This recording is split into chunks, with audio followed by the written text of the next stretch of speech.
home. I was waiting. I've been recording forever. I was like, man, can I come on the show? And well, I'll let you. So this is Brother from Anotha this time around? No, it's just gonna be a collab. One more for both of our pages. So, yeah. Vance, remember, put your lips on the mic. Like this? Yeah, there you go. There you go. Like my name is Antoine? No, it's not.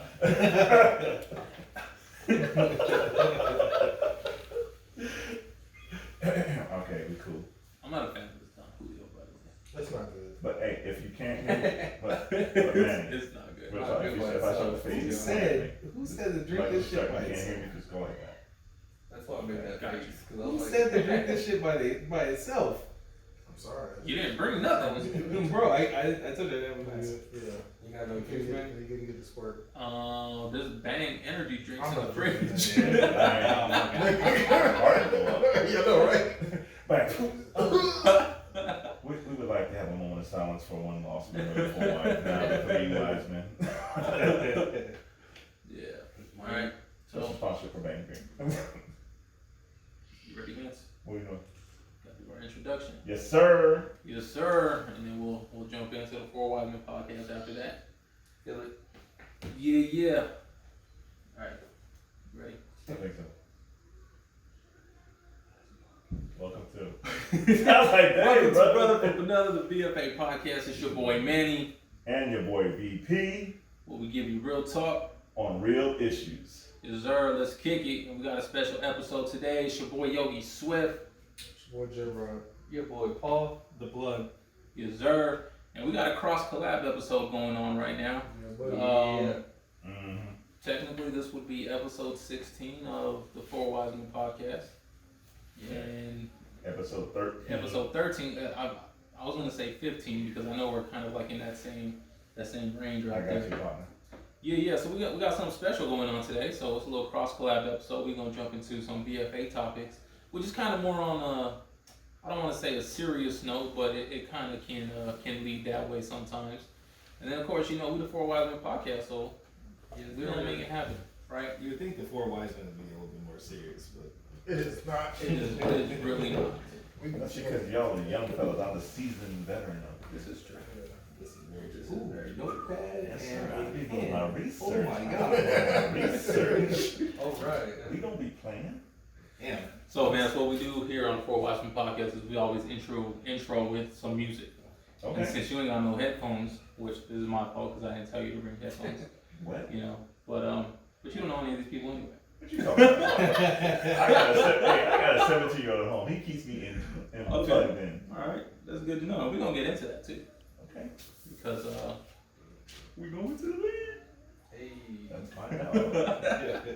You told me 5 years past you ain't gotta worry about nothing. All right, Cam, go ahead and intro this song. Oh, man. I forget the name of the actual group, but it's Saba. I'm with Saba Heavy. It's Lock It Up. Lock It Up. Where did you hear them from? So they do a lot of instrumentals. They're from Chicago. So they always have Chicago artists like BJ, the Chicago Kid, Saba, just a bunch of artists from Chicago. So I ended up finding them on they're not even classified as hip hop or rap, they're classified as electronic. So I just kind of found them last year and then I just been rocking with them since. I cannot for the life of me remember the goddamn name of the group though, because it's just a bunch of letters and initials. Blood always coming through with the unique vibes. Unique vibes. You have to. I like that. You gotta mix it I like up unique musically, vibes. man. Shout out to you as well for bringing this Don Julio. Yeah. Fucking disgusting. Straight. Fair But enough. chaser. Fair enough. You niggas have the good shit. Grow some little hairs on your chest. It's a $300 bottle, you motherfuckers. You better drink every sip. Yeah, I did not buy it. It was a gift. Okay. God bless I was gonna say $300. You don't want to buy that. The bottle's already almost gone. I mean, honestly, We ain't sponsored. You don't. liquor in general, I'm not really a fan of. So I just take this shit over here to get rid of it. Clearly, because I still got some beers in my fridge from last year. Yeah. Always. And a bottle of Jack. Yeah, I still got that bottle. We need to have a little. That's a special time when we open that. Oh, it tastes just as bad. But at least I can get a mixer this time. You talking about Jack Daniels? Yeah. I actually enjoy Jack Daniels straight. Do you? Okay. Like honey? I like Yeah. Okay. I mean, loaded. I drink shit straight too. Yeah. Like the Crown Royal, I drink that straight. The brown apple. Piece But of- like it has a so I like this Don Julio straight because of caramel. It has a caramel taste to it. It's not very strong, so I just taste tequila. yeah. Yeah, petroleum. It's smooth though. It's smooth. I don't know if it's smooth. It's It smooth could be because his taste buds enough. He can't. Yeah. He can't take it. My taste buds like my emotions just dead. I think the Lakers are running away with it. What's the score? 72-60. 72-60. Yeah. You can go and say, Fix was in. Oh, we Golden State's winning? Yeah. 72-60. Oh, I thought the Lakers were winning. Yeah, Nah, Lakers have a nice little run. The Lakers are going home. They going fishing. down, It's in the third. down by 9. It's in the third, about 4:30 left. Crazy. I'll keep you posted. Suns and Warriors. That would be interesting. That's what I wanted. All right, so how's everybody doing? How's everybody doing, man? How's y'all week? Good. I'm feeling great. Feeling good, feeling great. Can't Double complain. XL mixtape. All right. Yep. How you doing, Paul? Can't complain. Not too bad. Okay. Ken? Yeah. He's like, yeah, I'm alive. Fair enough. My guy, what's up with you? You look tired, man. I know you've been out there running them boys. Man, they don't love me. That's all right though. But no, my boy got married over the weekend. I seen that. Shout out to my boy JD Jerome Daniels. Yeah, they I seen had, that. Salute to him. yeah, we had Congratulations. yeah, it was beautiful, man. Yeah. Bruce, we had to take a deep breath because brothers got touched. We were like, ooh. It was beautiful though. I was happy for him. He's a good dude. But 2 nights at St. coming home at like 1 a.m. plus. I ain't made for the Ain't with it streets. no more. Ain't with that no more. Yeah, No, man. sir. After a certain age, that's Yeah, I man. feel that now. Like I want to be in bed by 10. I feel like Exactly. after 20, I feel like after 22, you just shouldn't do that shit anymore. 22, so you got 1 year to do it. Yeah. Live your prime, king. Yeah, man. This shit's Exactly. terrible. What's up, E? How you doing over there? You know, man. I don't know. That's why I asked you. How you doing? Doing amazing. Amazing. How them kids treating you? How your neighborhood kids? Hey, well, come You to find squared out. up yet? I found out who the leader is. You It's a girl. It's a little girl. All the kids want them. Oh, what? All right, play. All right, then. This is a developing story. We're gonna be More details. more details next week. Do I need to make somebody disappear? Uh, You want it to look like an accident? You want to send a message? Which one you want? Yeah, Alright, man. So let's get into it, man. Like I said, it's a cross collab episode. So usually what we do is, you know, fellas just jump around. We get into the topics, but because we got BFA here, my brother from another Vance, we're gonna jump into to these topics. So Vance, why don't you go ahead and lead us into this, man. Appreciate it, brother. First of all, thank you guys. I really appreciate y'all having me on here today.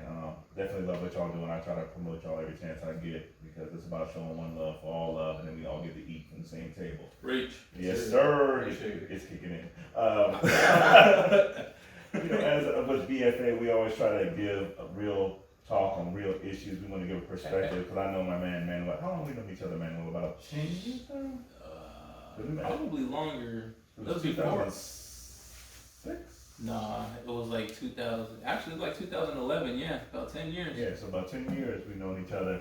But we connected real quick just because this man had an old soul and I have a young soul. So we've always found ourselves in these conversations. And one of the things that we decided one day, we were just talking and we said, man, we need to do a podcast, but we want to give our perspective on real issues as opposed to what you hear in the news. So we talked about a lot of things from fatherhood to relationship goals. What does that look like? And like I said, he brings perspective from being a young father, soon to be husband. No, from that perspective, was married 16 years now. I'm a single father too, trying to do my thing. But one of the issues that we really want to talk about, and this one kind of hits home, is about men's mental health because May is Men's Mental Health Month. And it's one of the topics that are not talked about a lot with people because, frankly, as men, we don't talk about these things. We kind of keep everything internalized. So, as we like to do with the show, we we kind of I like to talk about the numbers. I do the research aspect of this to give you, so we just aren't giving our opinion. And honestly, I have to say I was blown away. Basically, according to the national statistics, 42 million people experience mental health issues every year. Now, for men, it says that men are 3.5 times more likely to commit suicide as a result of mental health than women. That I did. Wow. Yeah. Yeah, that's And crazy. it says we are more likely to engage in binge drinking I can see that. because of, and it says here that 6 out of 10 men experience at least one trauma in their life, which leads to some form of mental health. I can see that. And one of the things we're gonna talk about, and I'll share my story, we're gonna talk about what's called emotional PTSD, which I actually had, and I didn't know what it was until I actually sat with a professional. So, and then we're gonna talk about why men don't talk about it, and what are some of the perceptions of society, because now we see the NBA, you know, they're coming through, players are talking about their own personal experience and what was different from our parents growing up to where we are now. So, just initially, I'd like to kick it over to Manny and to my other brothers here. What are your thoughts as far as the issue of mental health? Me firsthand, I can say, for me, mental health is a big deal for me, just because I know that I've dealt with depression before. And we can touch on this a little bit later. Actually, honestly, I don't think any of you guys know this. I don't think anybody really knows this, but I actually had thoughts of suicide before, and it was like just a point in my life where I just didn't really understand. I just really didn't understand myself, my position in life, my position in my family. You know, it was just a dark point for me where I was just like thinking about a lot of stuff. But that mental aspect of it, because I honestly, like, I think my whole life I always dealt with like losing people, whether it be like people just growing away from me or anything like that, or even death. You know, I've dealt with losing my little sister. I dealt with losing my uncle. I dealt with losing one of my best friends, Aaron. My cousins. You know, my nephew passed away when he was 6 years old. I've dealt with losing a lot of family members, but I guess I never found like an outlet to let all that shit out. Right. You know, so mentally it kind of just took a toll on me, just because I was always the youngest in my family, right? And when you're the youngest of your family, and you have older brothers and sisters that are 2 years older than you, 3 years older than you, 4, all the way up to like 10, 12, 15 years older than you, right? Because I got a big family, and I always felt like my voice was never heard, just because I was always the youngest, right? I felt that way because I never had an outlet to talk to them, because I was always pushed to do more than what I could. You know, I stayed in school, I did what everybody told me to do, but at the same time I always thought, why do I have to do this when none of you guys do, right? And I just kind of felt it like beating on me at a point to where I just kind of felt confused. I felt like, what like, am I like a scapegoat? Am I, you know, I was just confused, and I felt like some heavy pressure on me. So like, what if I fail? That's always been like one of my biggest fears. That's a heavy burden. It's failure, because Especially in that situation, in the context you're speaking. yeah, Right. That is a mountain of weight. and that's exactly what it felt like. So, and I don't want to take up too much time because I want everybody else to speak. But when I lost my sister, my little sister was always my reason why. You know what I mean? My little sister, she had cerebral palsy. She couldn't walk. She couldn't talk. She couldn't do a lot of shit that an average person could do. And I took it upon myself to actually do more for myself and for others than what I would do for myself, really. Right. So when I lost her, I was like, well, now what's my reason? You know what I mean? What's my reason to actually keep doing what I'm doing? Yeah. And honestly, it was a point in my life where I was just down, I was depressed, didn't really give a shit about school. I didn't really care about my job at some point, just because I don't know, man, I was just lost. I didn't know what exactly to do and everything. But I don't want to take up all the time when everybody else to speak, but that's just a little bit of me, and we can dive more into it a little bit later once some more topic comes up. But yeah, that's a little bit about I feel my mental. I remember when your sister passed, I went to that funeral. It just, cause I have a daughter with special needs, and I just know that I saw it, and one of the things I'm kind of jumping ahead, I always say is that the best thing you can do in situations like that, just be present. Sometimes you don't even say anything. Like with him, I didn't even say anything. I just made sure I was just within his earshot, in case he needed to say something, And so, but go ahead. What's really scary is that when my sister, when she started getting sick, when she started everything started happening to her, in the back of my mind, I knew at some point it's gonna happen. Right. And I didn't want to think that way, because when you think that way in a religious family, it's rough.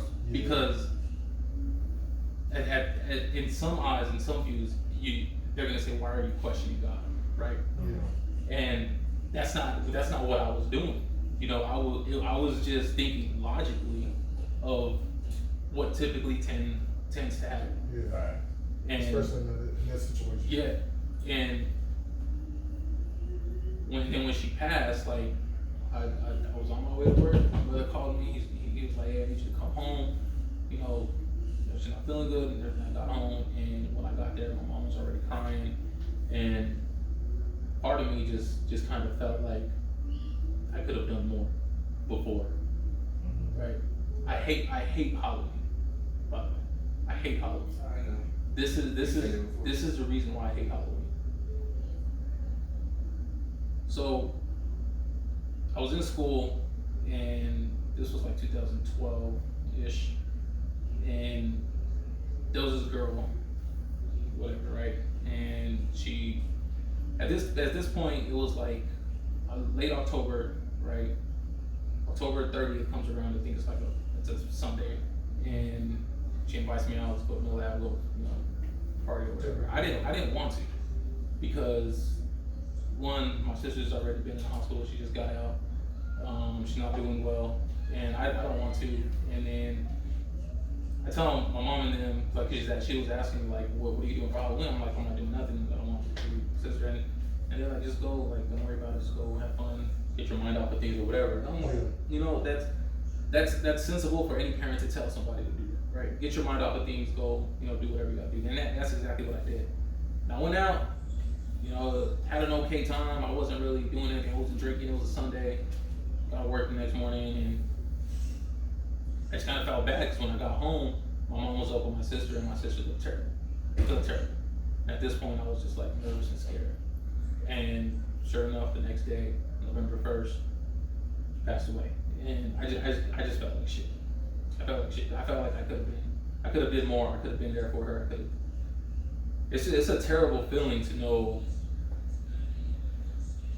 that someone's time might be leading up and you're out doing whatever. And I was just at a dark point in my life where I was just ready to just give it all up, because I couldn't do it no more. I just couldn't, and it was really, really heavy for me to hold that in this whole time. And like I said, nobody's ever knew that I had suicidal thoughts or anything like that. And this is actually my first time actually speaking about it. Wow. That's crazy. Yeah. Thanks for sharing, man. That's the point I was making, is that we don't talk about these things. We just carry it around. And on the outside, we look like we're doing good. Everybody's like, hey, I'm cool. But inside, we carry that weight. And I'm not being sexist, ladies, so all our female listeners, don't be hating on it. But we don't feel, how can I say this? Should I just jump into that part? We can kind of back and forth. You mean the dialogue as far as men expressing their feelings? Well, and okay, I'm seasoned, a little bit older than y'all. I call it seasoned. That's right. And it comes from that generation. Like I look at my father's generation, and it's like you just had to deal with that stuff. You know, and for me, it was always about dealing with that stuff. Like for me, sports is one thing that I love about sports. It lets you have that emotional outlet. Like I've had some deep discussions with my teammates about everything, but otherwise you just carry that wall up. That because one, for me, I don't know about y'all, but it's almost you feel like it's a sign of weakness. You know, because women say, "Oh, we want you to be emotionally sensitive," but they know good and well that. Yeah. When the shit go down, it's cracking. It seems like that's weakness upon them at that point. So a lot of times we don't express that, you know, unless you have like really close. Like I got a good buddy of mine, Mike. We've known each other 30 years. We've been through a lot, and we're accountability partners, and we just lay it on the table all the time. I think that's the kind of relationship you have to have because, like I said, he's carrying this around. We don't know. This first time he told me, you know. Let me just jump into my story a little bit. Yeah. Yeah, So please. now I might get emotional, so y'all gotta bear with me, but It's a safe place. I was diagnosed with what's called emotional PTSD. So like I said, I was married 16 years, got divorced, is what it is. But I went to see a counselor because I wanted to figure out like what's, you know, just to understand myself better. And so what she was saying is emotional PTSD is something that affects a lot of first responders, people, you know, that deal with that. And it says because they see all this trauma, and every time they see a trauma, it's kind of, it's like this, a tidal wave. If you're at the point of origin when the tidal wave starts, it's a very small wave. But as it gets closer to land, it builds and builds and builds and builds. She said that's like somebody who has emotional PTSD. It's like you might have one incident, but it gets traced back to something that happened a long time ago. And your mindset is just, it goes all the way back to that. So it was interesting because what she did with me was she traced it back to this girl I knew in college who I was digging. And she wasn't digging me, and she said that was the first time you really experienced something that broke your heart. So every time something happened, it's almost like that big cumulative effect.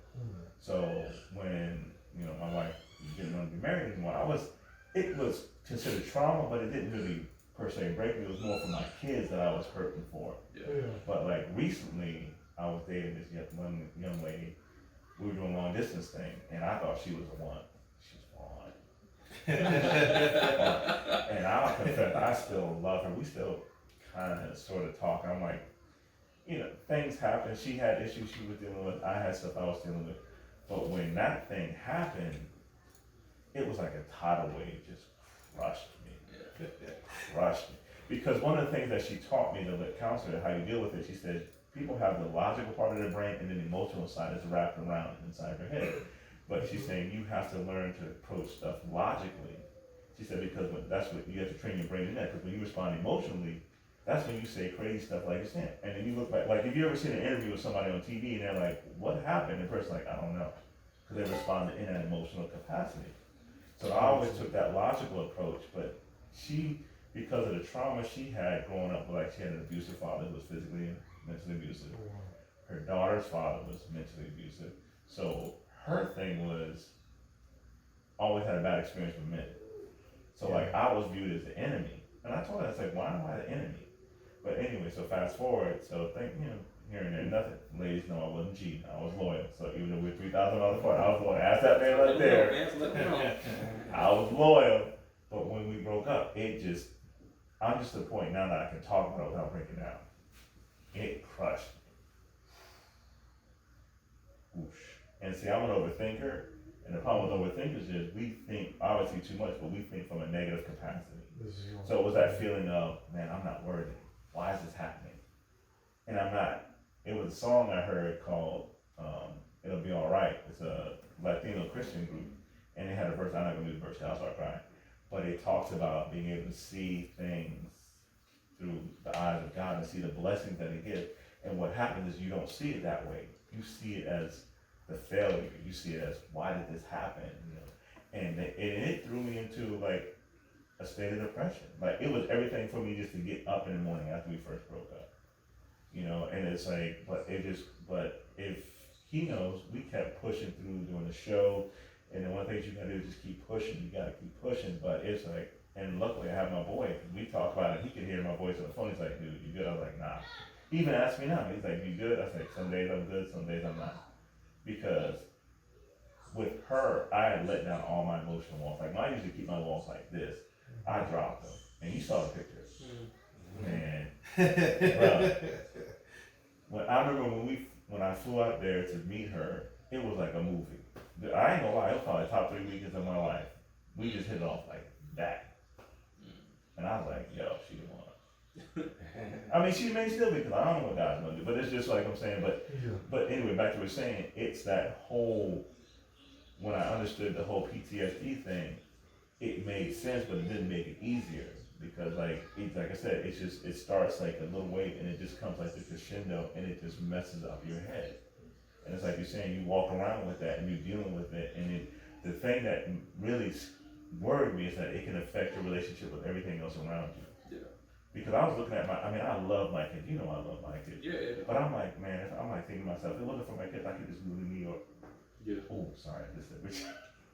Okay. But you know what I'm saying? I was like, I could just pick up and be out. But that's just that thought process that goes through your head, you know? And that's why I say it seems simple, but it's so real that we have to be able to, even if it doesn't make sense, be able to just to talk about that stuff, you know what I mean? Because like I said, I mean, you know, it's interesting, the largest group that commits suicide, they said white males over the age of 85. Wow. God damn. But it makes sense if you think about it, because one, they may be by themselves, loneliness. 2, you may have had all these things and now you don't have it anymore. Like, think about when your friends started that. So you've experienced it. But like, I had one of my high school teammates, I think it was this past year maybe, New Year's Day, he died of aneurysm in his sleep. I just saw him at my 30th reunion not too long ago. Wow. I had another teammate I played with in college developed brain cancer, and he went like that. Yeah, I'm not at that age where my teammates or friends are dying of natural causes yet. You know, not anyway. I know what you Yeah, yeah. You know? I would. Yeah, I'm not there yet. I mean, I know it's coming, but Right. because obviously we all gotta go one day. But yeah, I'm not gonna lie. I want to live forever. Yeah. Like not live forever, but like just I'm so obviously playing football and stuff. Right. I'll say it like this. I got a good friend who I know for a fact isn't all there because of football. Yeah. Right. Like cognitive. Oh, yeah. When I first met him, sharpened the whip, and then he also went in the armed forces. So there that piled on to that. It's a delay there. He's still a smart guy. Yeah. But the witty banter that we have or had, it's just a tick slow. Yeah. And over the course of 10 years, it's getting a little bit slower. It's getting a little bit, and I'm just like, I feel it like,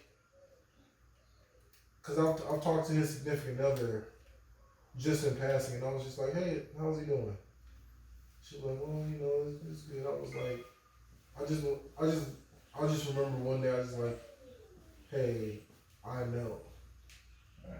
And she was just like, what do you mean? I was like, look, the man you fell in love with, he's not the same. Yeah. And it's okay. I understand. If something ever happens, just holler at me.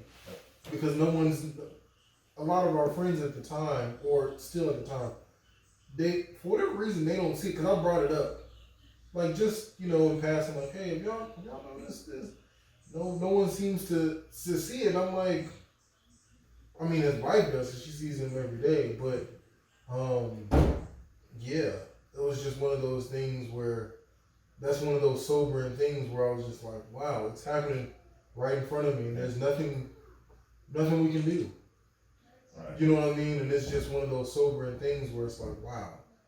Like, yeah. But you made a great point. It's just like saying with mental health issues, you can see it happening, but no one says anything. Yeah. You know, but again, like you said, I mean, man, we can mask it, but I think it's because when you get that comfort level with someone, you know, it says Book of James, iron sharpens iron. That's part of the iron sharpening process, is that you get that comfort level, you can let it go, and you can start to read that person and be like, yeah, I see what's up, you know. Yeah. But I think also being available, like, I don't know, I just met y'all, but like, I know he knows. Y'all can, if you ever need to get a hold of me, just get my number from him. You can call me anytime. Cause I had a buddy of mine, he went through a bad divorce. And I mean, he struggled for almost 2 years, almost 3 years. And I was walking with him every step of the way. And that cat, every time he called, I knew I had to pick up the phone. Cause he might have been one of them cats that either did something to himself or did something to her. Like I'd be in work in a meeting, I'm like, I gotta take this. And he'd be on the edge on something. And I'd have to talk to him. I hate to be that Me Too guy, but I got a friend who had been battling a toxic marriage, if you will. And boy, through the ringer for about 10 years. Just, I mean, to me, I only saw the valleys, but you know what I'm saying? He would be like, no, it's not that bad, it's not that. I'm like, well, brother, I think it is. Yep. But it was just compounding and things of that nature. And there were times where I get a phone call at 2:30 and I'm like, is this the call where I find out that he's dead? Right. Or that he's something, you know what I'm saying? And it was myself and another good friend of mine who would always, we take each other like, yo, we good? Like, you talk to him? Yeah. All right, we good? You got this? Yeah. All right, well, you know what I'm saying? Hey, I'm not gonna be available such and such, so reach out to him on this day because I really can't, you know what I'm saying? They're like, okay, cool. So, yeah, I totally get that aspect of it, man. The divorce process and as far as the dissolving of a marriage, I've seen the effects of that one, and boy, oh boy, that is a doozy. Yeah. When a man goes through that, so. Yeah, I tell people all the time, I say, you can avoid it, work it out. Like, I didn't walk with my ex did, but I said, work that stuff out. Because honestly, if it wasn't for my faith, man, I'd have been on Channel 12 a long time ago. You know, I'm being real with that stuff. You know, one thing, I remember my dad told me, he said, only thing I tell you to do is be a father to them kids and my kids. And that's the only thing that I poured myself into my kids, like, and just denied myself of. I won't say deny myself because being a father is not denying yourself, but you know what I mean. It's like, because that's the only thing, this was what really broke my heart. My son, I can still see his face to this day, but I remember one thing he was worried about is he thought he was going to lose his dad because he had a friend, this is messed up, he had one friend whose father moved across the country. He finally moved back and kind of reconciled, but this was really messed up. This guy, he told me about a classmate, this little girl, her father took her to school and she never saw him again. How can you do that? That is wild. That's crazy. That's wild. Yeah. And that was his biggest fear. And I told him, I said, bro, I ain't going no place. Not like I lived with me and his mom get along better now than we did before. And I live 5 minutes away on purpose. So he can come like to my house anytime. I came home today, I had to run errand. He's over there with his dog and everything. But that's just, I told him, I said, I have an open door policy. And that is very, I can only imagine because at that time, you know, he's a young man. Yeah. That'll spread like wildfire. Like, hey, did you know Susan's dad never came back? Yeah. And then other kids get traumatized. Like, oh my God, well my parents are going through the same thing. Yeah. Your parents know my parents, and you know what I mean. That whole it's like a cultivation of fear that can fester within little kids and stuff like that. And that in itself is a traumatic experience. Yeah. So, Exactly. yeah, man. And he actually battled a little. I shouldn't be fine. He battled a little bit of depression at one point. Yeah. You know, and I remember I took him on a trip to Seattle, Washington. It was crazy because 97.2 the sports show, like they do contests, whatever. So I remember I was with him at a church camp, and I got this call say, "Hey, this 97.2, you need to call us if you want to. We need to talk to you." I'm like, "What did you talk to me for?" So they called the next day. I said, "Man," the third day I said, "Fine." I called them. This is me. What's up? I won 2 tickets to the U.S. Open. Airplane fare, car, hotel. So me and him went, and he had the time of his life. Wow. I still got this video. We had so much fun. And at first he wasn't feeling it. He's like, "Oh, Dad, it's gone, blah, blah, blah, blah." I said, "Okay." So we, hold on. But now he wants to learn how to play. But it gets better. So we went to it, and we came back to the hotel. Like, they had this huge spread buffet. So he's watching on TV, and he sees himself on TV. He's like, "Wait. That's me right there. We were just there." Da, da, a chance to kind of just show him that I'm there and kind of really for me to listen to what he was telling me, because he didn't really know how to express what he was feeling, you know. And so At to this that day, age, yeah, but now we still tight, and he still only confides in me on certain things. So you know, that's a beautiful thing. I was watching this, well, I want to they do little, or they've been doing little mental health month videos and seminars to keep us involved. And I recently watched a video where Kevin Love sat down with Target and talked about his experiences with mental health. He's a really big advocate. And I could be wrong. I think I remember he did quote around a stat. He said about 50% of younger people experience mental health issues before the age of 13 or 14. So, and that really hit me as far as what you were saying. I think, you know, we just need to break the stigma of hiding our feelings or expressing it. Yes. Especially like the young world. I know they have their feelings too and stuff, so we just gotta be more comfortable with expressing ourselves. Yeah. Okay. Yeah. I think. I know there's not much to add. That was pretty profound to me. Absolutely. I think when it comes to expressing, like, we don't. Oh, I was drunk. Oh, snap. So, cause like going back to that's what you said, talking about expressing yourself logically rather than emotionally, right? That's what I do. Like before I react to anything, I tend to think logically before I let my emotions get to me. You know. The thing with that is I think that can numb you to a certain point, because when you tend to think logically rather than emotionally, or react logically rather than emotionally, essentially what you're doing is you're bottling your emotions behind it all. Like to a certain extent, you're doing that. So I guess for me, I have a hard time, like when it comes to people and their emotions, I have a hard time gravitating towards and kind of honing in on their emotions, because I don't see them, how they're reacting, how they're approaching the situation, or anything like that. I just try to think logically about, okay, this is the situation, what's the cause and the effect, and then I go based off of that.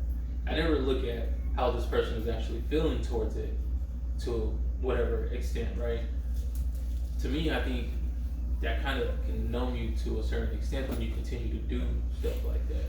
To your point, but what she was saying with me, like the logical approach was, like you said, it allows you to see them from their perspective and understand it, but then it gives you an understanding of why they were responding that to emotionally, so you can channel the correct emotional response. And see, that was because like when I respond emotionally, it don't make no sense. Like, and I think the thing too is you have to be careful of that. Some people can knowing what your triggers are. See, that was the other thing we talked about, knowing what are your triggers. Like for me, I grew up in a household, my parents used to argue, bad arguments. I mean, like swearing. I saw my dad hit my mom, so it created anxiety when I argued, which is crazy because I played a violent sport, which is about whooping people's ass. Yeah. True. Yeah. But it creates such anxiety, and then the girl I was dating, she's very much not a confrontational person, but she can be, and it's like it creates anxiety in me. So I'll be like, say whatever, just to not have it get into it with her from what I've experienced. And I realized that, but when I say logically, I can understand why she was doing that. I said it's not directed at me, it's because her father did da. But when those times when you're tired, your emotions take over, and you'll be like, yo, wait, why are you coming at me like this? You know, so that's what I'm saying, you push from logic. It's not that you become numb, but for me it works. It may not work for everybody else, but for me it allows me to go, okay, I understand. It's just like for me, I coach football. I coach logically, I don't coach off emotion. And like if you watch me during the game, you don't see me, you see me, I'm over there like, okay, I see what you're doing. Yeah. I see what you're doing. Because I have to stay in check, because the guys who are following me, if I get emotional, they're gonna lose their mind. But if I stay here, they can be like, all right, he's cool, I can be cool. You know what I'm saying? So it serves me better that way. It's not that I don't sit there and go, oh, honey, you don't understand. No, I'm like, and this is one thing I think with her that made her nervous was she's like, you get me like no one else. I was like, I know. She's like, you understand? It's like, I know. And so I could always, when she would go through stuff, I was like, you didn't even talk about me, you talk about something that happened over here. She's like, how did you know that? I'm like, that's what I do. But when I got emotional, I'm like, why you? I'm high. It's 112. Why? What? You know what I'm saying? Yeah. So That's how I get when it's hot outside. or when it's I cold. get frustrated. I get mad. Yeah, or when it's cold. I went there for Christmas. Bruh. I love it. I hate the That New York cold ain't like the cold out here. Yeah. It was like, black man, bring yourself. It's like, we're gonna take your breath away and your soul. But yeah. Yeah, man. Crazy. Yeah, but like I said, I mean, I think it's just, you know, before we transition, you know, I really think it's just an issue that needs to be given more credence to, but it's such a, it's weird for me, and I just speak for myself, it's such a fine line between where it's like, okay, you have an issue or you just ain't gonna deal with life. Because I think a lot of times what happens is this society is so afraid to let their kids fail, that when they do fail, they just fall off the deep end, and then everybody overanalyzes it, you know? Yeah. Oh, you failed the test, Johnny's depressed. No, Johnny ain't studied. That's why Johnny failed the test.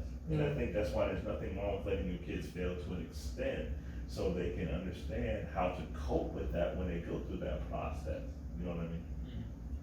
And I think we do a disservice by overprotecting our kids from everything. Like, of course, you don't want them to get into like legal trouble or, you know, or whatever the case may be, become a bad influence. But when, like with my son, I remember the first time, and I knew this was coming. He was in middle school, and he's a smart kid. I mean, he has like 4.0 now, and he's just naturally smart. But he wasn't studying for this test, and I told him, I was like, man, you better make sure you study for that test. He's like, oh, I got it. And finally, I asked back. I said, you know what? Let him learn. And he came home, and he had this blank stare in his face. I was like, what happened? He's like, I got a D on my math test. I was like, He's like, I never felt so bad. I don't ever want to feel like this again.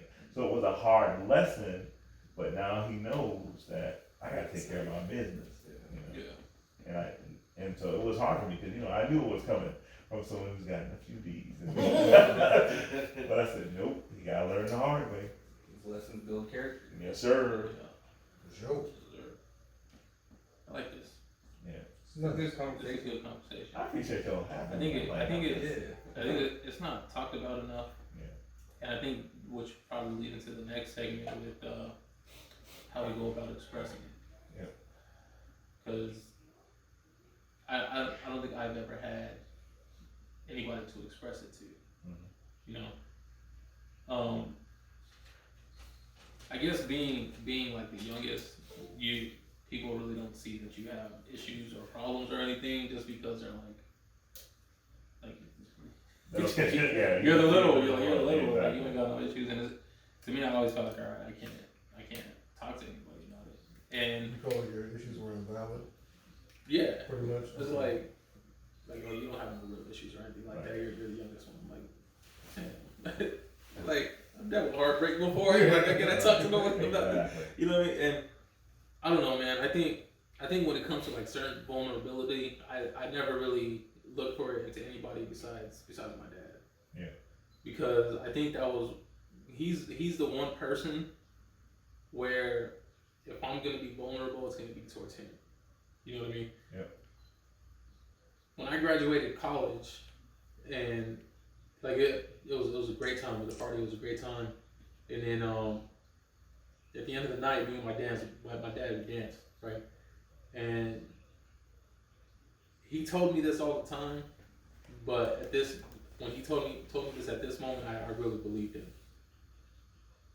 He told me he's like son, you're 10 times more than a man than I would ever be. And I never really understood that growing up because he told me that before. When I graduated high school, when I started college and everything, like he told me that stuff before, and I never really understood it because here goes my dad, who pretty much works all day, right? Takes care of all of his kids, all of his life. Now, mind you, I got 9 sisters and 4 brothers, right? So I got a pretty big family. 4 of the kids ain't his, you know, but he met my mom when she had 4 kids, and he took them in and took care of them as his own, right? So I'm thinking like, how is a man that raised 14 kids, right? Paid the bills, kept the lights on when he could, kept the water on when he could, kept food in the house. How is this person telling me, you know, a 16-year-old, 18-year-old, 20-year-old, 21-year-old, whatever it is, at any moment, how is he telling me that I'm 10 times more the man than he ever was? Yeah. I never understood that. Right. And when I graduated college, he told me that, and he told me the amount of work that you put in, only you're gonna feel that. Yeah. You can get the grades, you know, that can, whatever it is, A's, B's, C's, whatever it is, you still have to stay up late at night. You have to spend some time going to the tutoring, studying, whatever it is. You have to do that. And my dad doesn't even have an 8th grade education. You know what I mean? So him telling me that, I understood it, and at that moment I was like, all right, this is the vulnerability that I've kind of been looking for my whole life. Because every time I see my dad, day in, day out, he's working, wakes up early, goes to work, comes home, whatever paycheck he gets, he gives it to my mom, pay the bills, here it is, everything, boom, right? My dad literally gave my mom his whole paycheck. The whole paycheck he gave it to me. My mom didn't work with my little sister. My dad gave my mom the whole paycheck. And I was just like, vulnerability from that man was rare to see, but when you seen it, you understood. Yeah, no, I figured that. I mean, same thing with my dad. He came, I remember he told me, he used to tell me he came to DC with like $30 in his pocket from North Carolina. And went to night school, went to college at night, and he never told me he loved me, but I knew he loved me. And this was one of the big indicators, like sports was always our bonding factor. And I'll never forget, I was at home my senior year, and I'm walking through the house, and all of a sudden I hear this noise, sounds like somebody's rubbing, like cleaning something. And I looked in the bathroom, and he's in there cleaning my helmet before homecoming. I was kind of mad because I wanted the marks on there, you know, it scared me. Yeah. But I'm like, he's in there watching it, and he's cleaning my shoes, my cleats, and everything to make sure I look good for game day. And it was like that bond. And like, I know for one of the other time that sticks with me, because I was in college, I played college ball, and I had a bad case of BB disease. I don't know if you ever heard of beer babes. I was and I was chasing them girls, and I ended up flunking out. Like, you know, and I remember when I worked that whole summer, got back into school, you know, and my dad, I remember sitting there, he said, when he was dropping off, he said, look, he said, if you don't want to do this, you don't have to. He's like, I got your back either way. Wow. And that meant so much to me, because like with my son, and I always told him, because now he's succeeding, you know, he's playing ball, he's getting recruited, all this. But I told him from day one, I said, look, I'm ride or die. He said, whatever you do, I got your back, and I'm proud of you. And I'll never forget when he gave me a card for Father's Day, and this was very telling. He wrote on the inside, he says, I love you, Dad, because you're the only one that's always believed in me. And I've always had my back. That's powerful, man. That's powerful. That's powerful. I feel that. As a parent, you feel that. You feel that a lot. And I think I told this story on our podcast. I remember, because I told my dad one time, I was like, because my dad told me that he loved me, you know, and I told him, I love you more. And then he told me, he's like, that's impossible. And I didn't understand that. I was like I was just saying it like as a compliment, but it kind of stuck with me for a while until I had my son, right? Yeah. Until I had Marcus. And I remember one day me and Marcus were just playing around, wrestling, whatever. And then at the end of it, I just gave him a big hug, and then I said, I loved you. And he said, I love you more. I looked at him and I said, impossible. Yeah. You know, and it's crazy how that comes around, because at that moment I wasn't expecting him to say I love you more, and I wasn't expecting the impossible to come around like that. Yeah. So I feel you when you say that. It's tugs at the heartstrings. Mm-hmm. It does. And it's one of those timeless moments that's Yeah. gonna stick with you forever. Yeah. Like no matter what's gonna happen, no matter what goes on, it's gonna stick with you forever. That's tough, man, and it's great. It goes by It's great. so, man, when they say it goes by fast, it goes by fast. He's about to be a senior. Fast. I remember when we were working together, he was a youngin', man. I remember you telling me about him all the time, man. But going on back to what we were saying about the whole issue of mental health, not only is it important to be able to talk to each other, but it's important to be able to humble yourself to go get help. Yeah. Like, that's what did it for me. It's like, if I didn't get that help, I would never understood why it is I was the way I was. You know what I mean? And be able to help other guys to say, like my buddy, I told you about the one that had the bad divorce. I finally got him to go see a counselor, and he said, man, I should have done this a long time ago. Yeah. Because it helped him understand what was going on. Because realistically, we don't like to admit that we need help. Because we aren't programmed that way. We are programmed as men to be the helpers. Yes. So for us to say we need help, it's a very humbling experience because it means that there's something you don't know or that you can't fix. Like you were saying, his sister, like when my daughter was diagnosed, she was born with Down syndrome, but she's killing the game in school. She's killing everything. But it's like, for me, it's like the first time in my life, I was like, there's nothing I can do to fix this. Yeah. There's nothing I can do other than just be her dad. Yeah. You know? And so, like I said, counseling, it helps. And I purposely saw a female counselor because I wanted it from a different perspective. And she was very professional. She was down like 4 flat tires. But it was like, it helped me to be able to tell her some of the things I was dealing with and some of the things that I had, you know, whatever the case may be. Yeah. And she was very just like, okay, this is what I'm hearing, this is what I'm understanding, this is what we, blah, blah, blah, blah, blah. So if anything, we can say, don't be afraid to get help. Very true. You know, don't be afraid to get that help. Yeah. You know. Yeah. Speaking of nothing. No, go ahead. Say it with your chest. No. I think we'll say that for the next part of the podcast. All right. Yeah. But this is a good conversation, man. This is really good. We'll take a little break real quick, and then we'll get Yes, into our yeah and no section or segment. Yes, sir. Yeah, because I know Dan's got something to talk about with Steph and Russ. So We're gonna lift up the mood a little bit. yeah. Buddy. We'll be right back. That's how we do it. You gotta have it. You okay? God damn. You okay? I'm not.